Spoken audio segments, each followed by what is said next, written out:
hands-on live classroom training.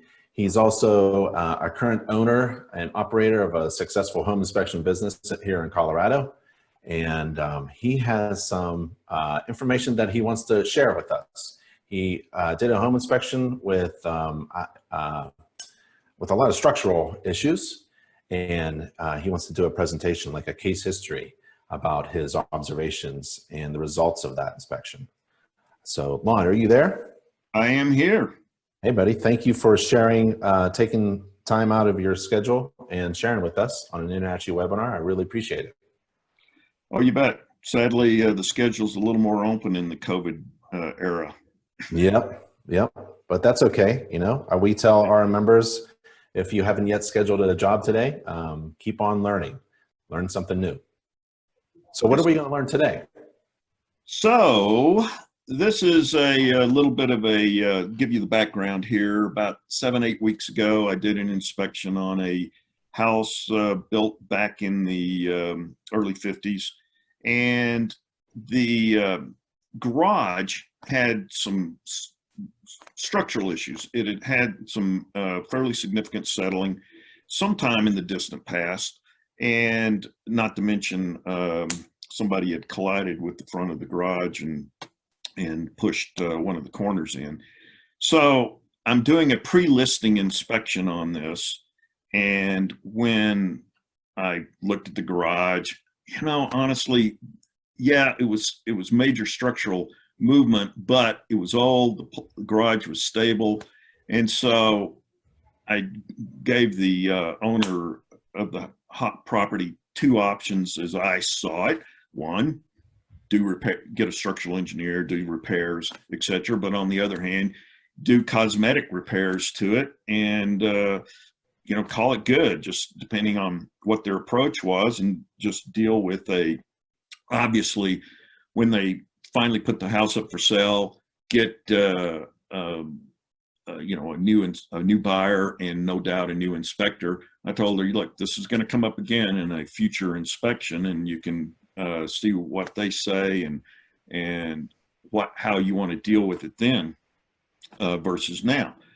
So there were several issues going on with this garage, and she got her handyman in to fix some of the stuff that I had pointed out.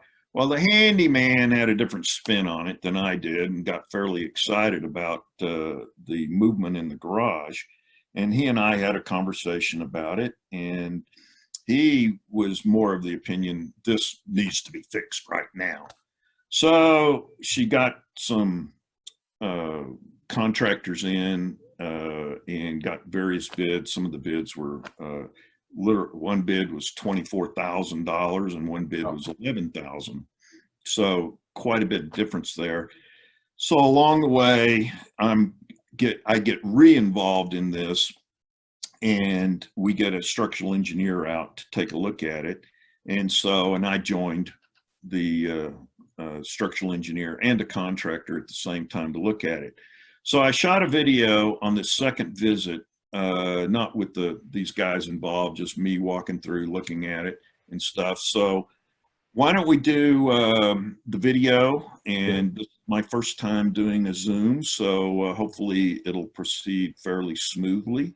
And I will pull up that video here, sure, and we will see if it goes. Yep.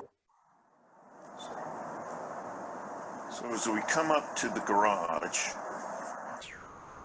we see some movement here in our garage door jamb. As we come in closer, we see evidence that the jamb has actually moved backwards. Come around the corner, we see a break in the bottom plate there, and we see how the plywood is curved in here, showing us that our king stud framing here has moved inward. We also see corner of our driveway slab is broken and settled some. And then when we look at the wall here, you see some cracks coming off, radiating out of there, showing evidence of an impact on this corner. But as we go around the side of the garage here, we get to the window area and we see a large crack coming off the edge of the window, going down, corresponding to a break in the slab, and then coming up on the opposite corner here, we see a large crack showing us how the crack broke through the window opening. Further down the wall, we really have nothing. We look very good.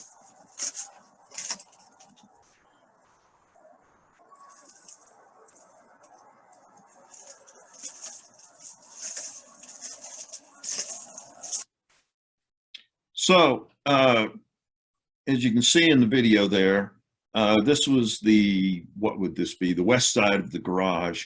And so clearly we had some settling, a break in the foundation near the middle of the garage. It's just a simple slab foundation there, kind of typical of the era. And the slab had broken, garage is settled. I'm going to show you a second video showing the east and south side here in a moment. And then we had this damage on the front that was actually independent of any of the structural movement going on. So we had two things going on with the damage and movement in the garage there. So let me see if I can get that other video up here. We'll see if it goes. On the back of the garage, we see minor evidence of a corner wedge crack trying to form there, which is generally not a structural. But as we get to the middle, we see a large crack here. Interestingly, no evidence of it breaking up through the brick.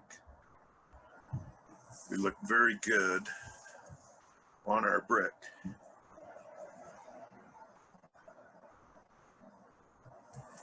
But as we go around the corner, we come around the corner and we see a crack in the slab below the door. And then as we go up to the top, we see a break above the door, indicating to us that the back of the garage is settling and appears to be breaking away some. So obviously some movement here, but you guys can see the cracks just like I did. And so now with the handyman getting the getting the owner fairly concerned, the real estate agent who's going to eventually list this is now thinking, well, you know, maybe we should get this fixed rather than just see what a future buyer says. Now there's a lot of interest or concern by the owner in addressing this. So structural engineer and a contractor and I walked through here, look at all this. Interestingly, the estimator for the or estimators plural for the three contractors who had come out to look at this had all thought that that damage at the front corner we saw was part of the structural problem. So when I and the engineer show up, immediately the engineers got his paperwork from some of these estimators who'd been out. He's like, so what's this structural problem at the front? And I'm like, we don't have a structural problem. Somebody hit the front.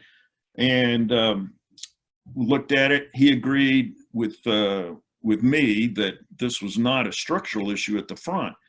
So he changed the plan from the estimators on how to do remedies here. And among the things he did, and hopefully you can see this diagram here. Yep. He changed the helical pier placement. Originally, the estimators had estimated putting a helical pier, if you guys can see my arrow down here waving, wanted helical pier here, and then several down this side here and down the back.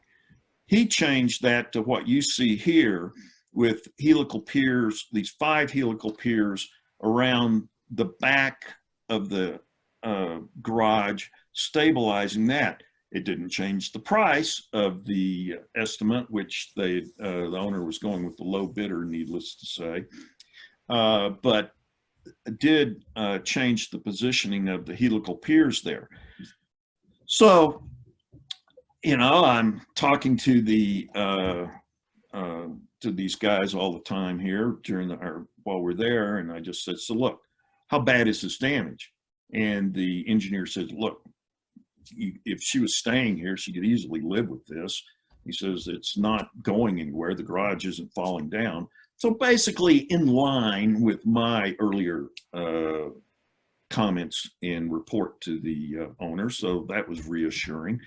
But as he said, but if we're going to do something, this is what I think we need to do, and showing you guys. So what's, to me, what makes this kind of interesting is how we as home inspectors approach this stuff, trying to not call molehills mountains, but not call mountains molehills, just call it like we see it, without being offering too much in the way of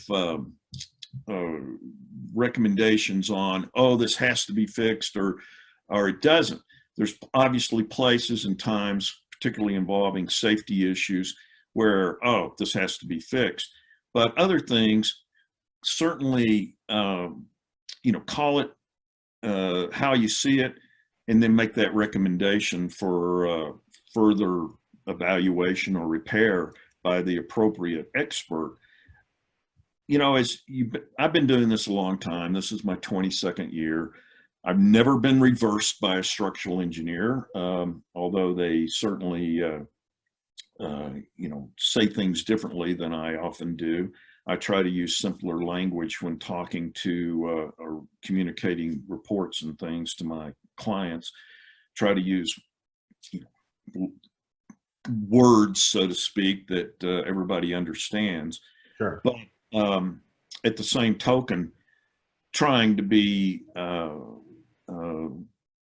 you know, accurate in what I say. And by the way, just for your information, you saw down the side of the garage and there, in some parts of the country, I know they would use push piers or something like that in those areas, but in our soils here in Colorado, helical piers tend to work much better and tend to stay in place better. So, or at least our part of Colorado here. So that's why the recommendation was for helical piers versus some other piering system. I just want to remind everybody who's on Facebook Live or watching attending the live webinar, you could ask a question. There's a question little feature thing. So if you wanted to ask Lon questions or discuss things, Lon, when do you feel like you should recommend a structural engineer? When do you use that term instead of, like, I like to use you know, qualified contractor or qualified professional? When do you go to the point where you specifically say we need a structural engineer? Yeah, that's a great question. So you know, it is subjective. And sometimes you can say both, you know, have a structural engineer and qualified contractor evaluate. It depends on what's going on. with this, with the clearly structural movement involved, it just seemed like this was one of those cases that went over the edge where, particularly for this type of work in this city, this was one of the suburbs of Denver, they certainly require permits for this kind of work. Now, here's the funny side story to that. Right now, in this, with COVID stuff going on, the city is not doing any permit inspections, and they just literally, the contractor had already talked to them about getting a permit, and they told him just do the work, have a structural engineer review it, and we'll be good. And they didn't even want to come out to look at it, so there wasn't even going to be a permit issued for it, if you can believe that sort of stuff. But that's the goofiness we're living in now. But in this case, because there was clearly structural movement, I recommended that a structural engineer look at it. Now, for that damage we saw at the corner of the garage there, that's where I would say, let's have that qualified contractor come in and do the repairs here. Interestingly, the handyman that the owner had come in and do some other repairs, she didn't think he was qualified to do that work. So she was asking me for the name of some other contractors who could be, that I thought could be qualified to do that work. And I keep a list of contractors of, all trades or many trades that I recommend to people. And look, everybody does this differently or has their own approach. For me, I don't, these are not guys that I get any referral fees from or anything. They're just names of people that I've liked, that I think are good. And I just say, here's some names of some guys. And frequently these guys, some of these guys don't even know that I referred them out. They're just guys and gals that I think do good work. What about that handyman? Was he on your side or? No, the handyman was not one of my referrals. That was somebody that she came up with, that she had. But he was in after you and was saying, "Oh, your home inspector doesn't know what he's talking about," or what? He didn't go that far, thank goodness, bless his heart. As you know, we frequently get that where, some tradesperson comes in and says, "Oh, the home inspector, your home inspector was an idiot." This guy didn't do that. He just came in. One thing, to do his work in the garage, he had to clear a bunch of stuff out of the way that I did not move during my inspection. Right. And so when he got that stuff out of the way, he calls me up and he says, that bottom sole plate has moved 2 inches. I'm like, holy cow, that does sound bad. And, I didn't see that. Well, what he was talking about was, and let's see here if I got the still of that here. Yeah, he was talking about this here. Well, that wasn't structural. That was somebody hitting the front of the garage. And interestingly, the elderly lady that lived here swears she didn't do it, and there wasn't any damage to her car. So she kind of lives off a slightly busy street. You guys may have heard the train going by also when I was shooting the video. Yep. And she speculated that somebody pulled into her driveway and whacked her garage, and stupid stuff happens, so maybe it did. But the handyman, saw that and apparently thought that was part of the structural movement. So he misinterpreted, what was going on there. And, yeah, handyman and contractors, I mean, I think they're missing an opportunity to have a good relationship with their local home inspectors.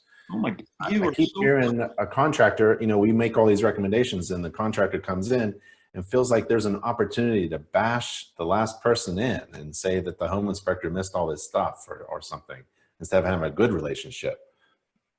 Honestly, it's one of these things that baffles me a lot, because we send a boatload of business to contractors, handyman, electric, all these people. and then yet they'll come in and go, oh, the home inspector missed this or did that. It's like, well, no, dude, we didn't miss anything. That's why we recommended you. And, you know, sometimes I've had conversations with contractors where I point this out and they go, oh, that is a good point. Yeah, you guys do send us business. You know, it's like they weren't really thinking about it until it's pointed out to them. Hey, I saw a picture of some displacement or some separation above the garage door or one of the doors, like where the lintel was. It was separated by, yeah, that 1925. So this is above the window here. Oh, window, yeah. Now, when I see something like that, you know, there's always that general rule where you get a quarter on the edge, and if you can stick it in a crack, that's something significant. Well, that's several quarters there. That's $1. Yeah. So that goes back to, oh, hey, that's structural. Yeah. You know, you don't. Did the lintel move there? Did the lintel move? You know, the lintel, maybe it slipped a little bit, yeah. But it was still bearing on the edges of the framing and brick there. So it was still performing, shall we say. Yeah. But, you know, any movement falls under that broad umbrella of structural. But not all structural movement needs remedial action. And for beginning inspectors in particular, it is common and understandable when they see anything going on to say, oh, we need either a structural engineer or a qualified contractor to come out and do an evaluation and or repairs. And that's okay. But I recommend to those newbies in the business, when you're doing that, try to get feedback from what those contractors and or engineers said. And this goes for electricians, plumbers, you name it, HVAC techs, whatever. Try to get feedback so that you can get a better sense or a good sense of what really constitutes something that needs actual repairs, remedial action versus just, hey, things happen, but don't necessarily have to always be fixed. For instance, again, regarding structural issues in particular, because it is a biggie. I mean, this is one of what I call the big five in home inspecting. And then now we'll see if I can remember the big five: roof, structure, HVAC, electrical, and plumbing, because these things are all expensive and in some cases can be safety issues also. So, so this is definitely one of the biggies that as a home inspector, we want to get right. And this was for a pre-listing you mentioned, right? This is a pre-listing inspection. So yes. What did the seller do? Was she very upset? Did the sale go through, or was there ever a transaction? Or well, she still hasn't listed it yet. The work should be starting now while we're talking. They should be in there doing the work now. Yeah. I was there 2 weeks ago shooting this video, and the contractor was planning to get started in about a week and a half, 2 weeks or so. And he thought it was going to be like a 2-day job to come in and do the work. This is a good thing for the seller, I would say, right? Instead of handling this at the last minute with another home inspector coming in and finding the same thing as you, hopefully, you know, they could address these problems before, you know, they have any headaches in the future with the listing. That is certainly true. Yep. You know, and I found, you know, obviously, you know, in the house, there was other things going on. We had issues with some of the plumbing and, you know, in the electrical. I mean, we had an FPE panel in there, a Federal Pacific Electric panel, which had issues also. So she was spending a fair amount of money getting ready to sell. The flip side is she had the equity position to do it, not to mention the type of repairs that, and I've been doing this a long time. So, and I've done a lot of fix and flips myself over the years. I've done 16 fix and flips. So I do have some sense of, you know, saying, do this repair, that will definitely bring you value. Wait and see what the inspector says on that other one. And so I you know, and particularly on a pre-listing inspection, I'm comfortable saying those sort of things with a client. And, you know, we all operate within our comfort zone, our knowledge zone, and that's the area I'm in and comfortable doing. And so while these structural issues here, and I gave her the two options I mentioned earlier as I saw it, if this had been my own house on it, I probably would have gotten the structural engineer out to say, because he did say, look, it's stabilized, it's not going to fall down, but these are the remedies I would do if we're going to do any. And I would have a structural engineer write that up and have that and present that to a prospective buyer and say, yeah, I had a structural engineer look at it. He said it wasn't going to fall down, but these are the fixes he would do if you were going to do some stabilization. Right. And now in this case, because the owner decided to do this work, I think I don't think she'll get that money back, but it will certainly smooth the, you know, the process, so to speak, and eliminate what would have been a fairly substantial objection in the inspection report. Because surely, let us cross our fingers that any home inspector would have said something about this. Hey, Lon, before we let you go and ask you for maybe some final thoughts, final recommendations, and maybe something that you want to pass on based upon your little video and case history of the structural defect. I want to thank you for being a mentor to everybody. It is really good to see veteran, experienced, successful inspectors taking some time out and sharing with everybody. Now that maybe we don't see each other as much as we used to at conferences, events, and chapter meetings. So I wanted to thank you for that before we let you go and hear some final words maybe, or your last thoughts. Yeah, I appreciate that. Thank you. You know, one thing, you and we've long said this, if everybody, all home inspectors are out there doing a good job, it makes all of us look better. Honestly, I hate to hear stories of some home inspector who missed something or didn't do something. I don't like hearing those stories. And yeah, you know, it's nice to get the pat on the back saying, wow, you did a way better inspection than my last guy did. But I really don't like to hear that. I like all of us to be great, because I think that is the best thing for our business. And so, yeah, I'm not only happy to try to, you know, tell others, you know, pass on, you know, things that I've learned. And, you know, I know there'll be guys and gals out there who don't see it exactly the same way I did. And, you know, great. That's the, you know, what makes the world go round. And I love discussing that. But at the same token, I think it's worth hearing, you know, yeah, I've been around a while. I've learned a few things. I don't know it all every day. In fact, with this engineer here, he and I were chatting after walking around the garage and stuff. And I just told him, I said, you know, I like to attend these things with you guys because I learn something every time. And, you know, I've been in construction for, 40 something years total, home inspecting for 22 years.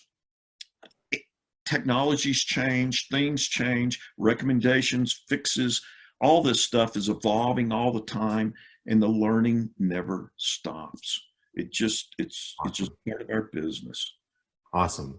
Lon, thank you so much for sharing your case history of a structural defect that you came across at a home inspection, a pre-listing inspection. Really appreciate the time, buddy. Thank you very much. Thank you. All right, everybody, stay safe out there. Thanks for attending. Stay safe and healthy. Thanks, Lon. Bye.